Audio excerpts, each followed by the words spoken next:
हरे कृष्णा कृष्णा कृष्णा हरे हरे।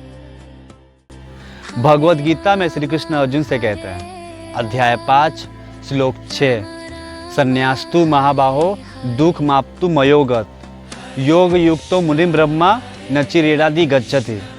अर्थात भक्ति युक्त कर्म किए बिना पुण्यत कर्मों का परित्याग करना कठिन है, किंतु जो संत कर्म योग में संलग्न रहते हैं वे शीघ्र ही ब्रह्मा को पा लेते हैं। हिमालय में रहने वाला योगी यह समझता है कि उसने वैराग्य प्राप्त कर लिया, किंतु उसके वैराग्य का वास्तविक परीक्षण उसके नगर में लौटने पर होता है। उदाहरण के लिए, एक साधु जिसने 12 वर्षों तक किसी पहाड़ों में तपस्या की थी, वह हरिद्वार में पवित्र कुंभ मेला देखने आया। कुंभ मेले की भीड़ भाड़ में किसी व्यक्ति ने भूल से अचानक अपने जूते साधु के पैरों पर रख दिए। साधु ने क्रोधित होकर चिल्लाकर कहा, क्या तुम अंधे हो? क्या तुम्हें दिखाई नहीं देता कि तुम क्या कर रहे हो? बाद में वह साधु क्रोध को अपने ऊपर हावी होते देखकर पश्चाताप करते हुए लज्जित होकर सोचता है, सिर्फ एक दिन नगर में रहने से 12 वर्षों तक पर्वतों पर की गई तपस्या व्यर्थ हो गई। संसार वह क्षेत्र है जहां वैराग्य का परीक्षण होता है। इस श्लोक में श्री कृष्ण कहते हैं कि संसार में रहते हुए मनुष्य को अपने कर्तव्यों का पालन करते हुए क्रोध, लोभ और कामनाओं पर विजय प्राप्त करनी चाहिए।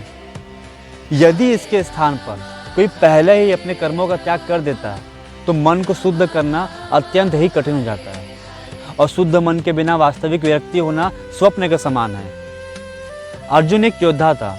यदि वह प्राणवश अपने कर्तव्य का निर्वहन न करके संन्यास के लिए वन में चला जाता, तब भी उसे अपनी प्रवृत्ति के अनुसार वहाँ कार्य करने के लिए विवश होना पड़ता। वह वहाँ आदिवासियों को एकत्रित कर स्वयं को उनका राजा घोषित कर सकता था। लेकिन इसके विपरीत अब भगवान की सेवा, अपने स्वाभाविक प्रतिभा का उपयोग करना अर्जुन के लिए लाभदायक होगा। इसीलिए भगवान ने अर्जुन को उपदेश दिया, युद्ध लड़ना जारी रखो, लेकिन अपने मनोभावों को बदलो। पहले तुम अपने राज्य को बचाने की प्रत्याशा से युद्ध भूमि पर आए थे, अब इसके स्थान पर निस्वार्थ भाव से केवल अपनी सेवाएं भगवान को समर्पित करो। इस प्रकार से तुम सहजता से अपने मन को शुद्ध कर पाओगे और मन में सच्चे वैराग्य की अनुभूति करोगे। जिस प्रकार गहरी निद्रा तभी संभव है जब कोई कठिन परिश्रम करता है, उसी प्रकार गहन साधना भी उन्हें प्राप्त होती है जो कर्म योग से अपने मन को शुद्ध करता है। आई होप आज का वीडियो आपको पसंद आया होगा। पसंद आया होगा तो लाइक करिए, कमेंट करिए और शेयर करिए, सब्सक्राइब भी कर दीजिएगा। और तो मिलते हैं नेक्स्ट वीडियो में, तब तक के लिए श्री राधे राधे।